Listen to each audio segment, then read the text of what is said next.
Matthew Evans, a wealthy man in his late 70s, sat alone in his silver Mercedes on a sweltering Kentucky afternoon. The vehicle's air conditioner struggled against the relentless heat, while his thumb tapped impatiently on the steering wheel. After decades spent navigating the high-stakes world of finance, Matthew was accustomed to life bending in his favor, yet today fate had a different plan. A flat tire on the outskirts of town had stranded him far from the comforts of his pristine mansion. After several unsuccessful attempts to reach roadside assistance, Matthew resigned himself to wait. His irritation was beginning to simmer when, out of the corner of his eye, he noticed a figure approaching along the dusty roadside. A young boy, no more than 13 or 14 years old, wearing a faded t-shirt and scuffed sneakers, strode purposefully toward the stranded car. The boy's determined expression contrasted sharply with his modest attire, and as he neared, his eyes fixed on the Mercedes with an intensity that spoke of experience beyond his years. "Got a flat, sir?" the boy asked, his voice steady and polite. Matthew, feeling a mix of relief and a twinge of unease, confirmed, "Yes, I do." He explained that his phone had lost signal and that he was unable to call for help. Without hesitation, the young man offered assistance. "I can help with that," he said confidently, kneeling beside the tire. "My grandpa taught me how to change a tire last summer. Do you have a spare?" Matthew gestured toward the trunk. As the boy opened it and retrieved the necessary tools, his hands worked swiftly, a quiet confidence in every movement. Standing there watching this small act of kindness unfold, Matthew felt a deep sense of humility. It had been years since someone had helped him without expecting anything in return, and he felt an inexplicable urge to repay the gesture.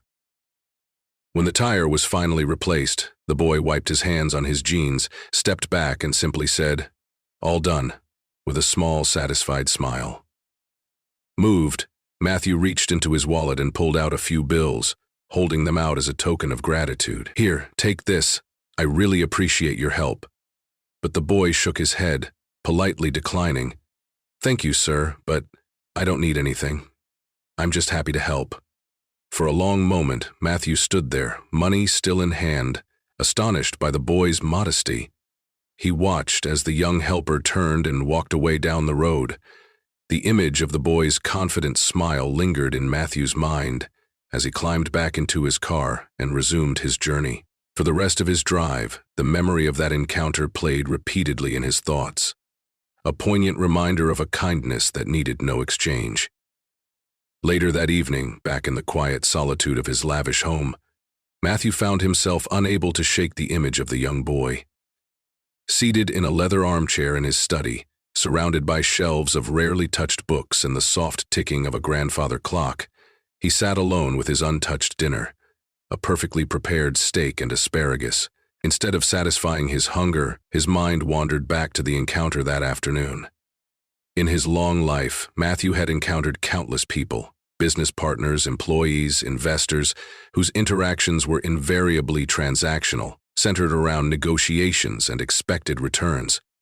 Yet this boy, with his worn sneakers and faded clothes, had offered help simply because it was the right thing to do. As Matthew sipped his scotch, the boy's selfless act and his unwavering dignity stirred emotions within him that he hadn't felt in years. It was as if the boy had reminded him of a lost value, one that transcended money and status. The next morning, unable to quell his curiosity and compelled by a sense of unfinished gratitude, Matthew decided to search for the boy. He retraced the stretch of road where he had been stranded, stopping at gas stations and small diners along the way, asking if anyone had seen a young boy fitting the description. Most people merely shrugged. But at a small cafe, an older woman behind the counter finally spoke up. "Sounds like you're talking about Elijah," she said, wiping her hands on her apron. "That boy's always helping folks around here. He lives with his mama over in Harlan." Matthew repeated the name thoughtfully. Harlan, a modest town nestled in the foothills of the Appalachians, about an hour away. Intrigued and eager to express his gratitude, he set off toward Harlan, his mind buzzing with questions about Elijah's life and the family that had raised him. Arriving in Harlan, Matthew found the town quiet and unassuming.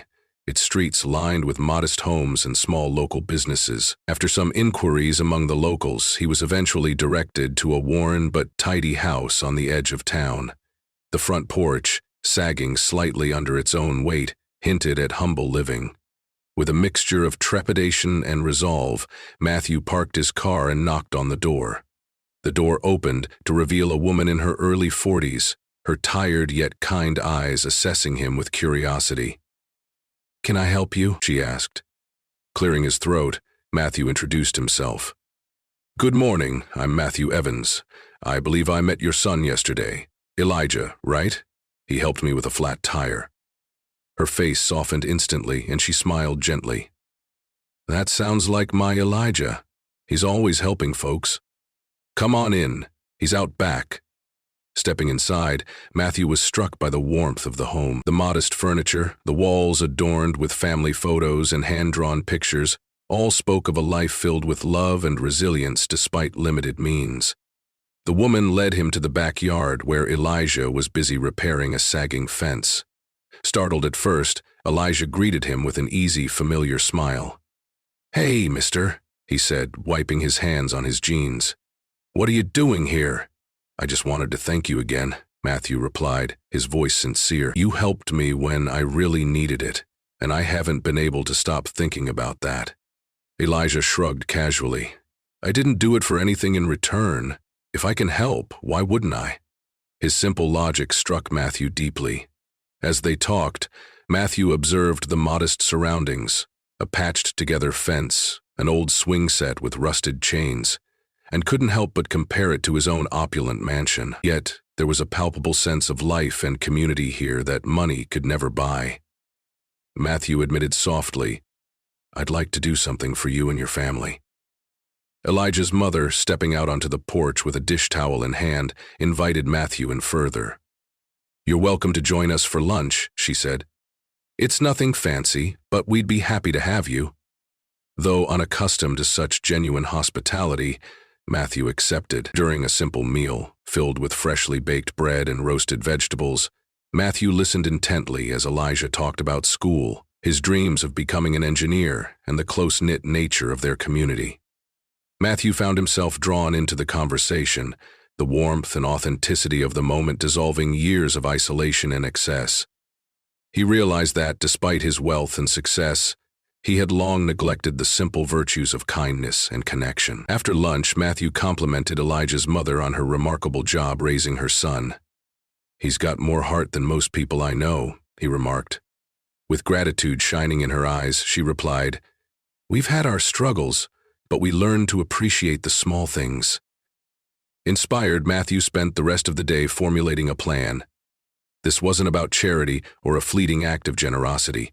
It was about honoring the boy's selflessness and the family's resilience. Within a week, Matthew mobilized resources, contacting old colleagues, contractors, and suppliers. Soon, trucks and workers arrived at Elijah's home. Standing on the sidewalk with a clipboard in hand, Matthew oversaw renovations that transformed the modest house. The sagging porch was rebuilt, the roof repaired, and a new swing set replaced the broken one. Inside, the home was refreshed with new paint, polished floors, and modern kitchen appliances, all while retaining its inherent warmth. Throughout the renovations, Elijah watched with keen interest. One of the workers, a burly man named Joe, even invited him to help measure planks of wood. Elijah's curiosity and eagerness to learn filled Matthew with pride. For the first time in many years, Matthew felt that he was doing something truly meaningful. A gesture that transcended wealth and reconnected him with the values of humility and compassion. On the final day, as the transformed home stood as a testament to renewal, Elijah's mother expressed her heartfelt gratitude. "This isn't just a house anymore. It's a home," she said, her voice trembling with emotion. Matthew shook his head gently. "You already have everything you need. I just wanted to give back a little of what you've given me. A reminder of what life is really about." Later that evening, as the sun set in a blaze of gold and deep orange, the three of them sat on the new porch railing. Elijah, full of youthful energy, looked up and said, "Mr. Matthew, one day I want to help people too." Matthew placed a gentle hand on the boy's shoulder and replied, "You already are, Elijah. Your kindness is what makes all of this possible."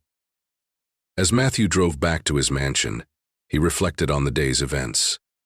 For the first time in years, he felt a profound contentment, a realization that true wealth lay not in material possessions, but in the genuine connections formed when one gives without expecting anything in return. And so began a new chapter in his life, where every visit to Harlan reminded him that what you have is never as important as what you share.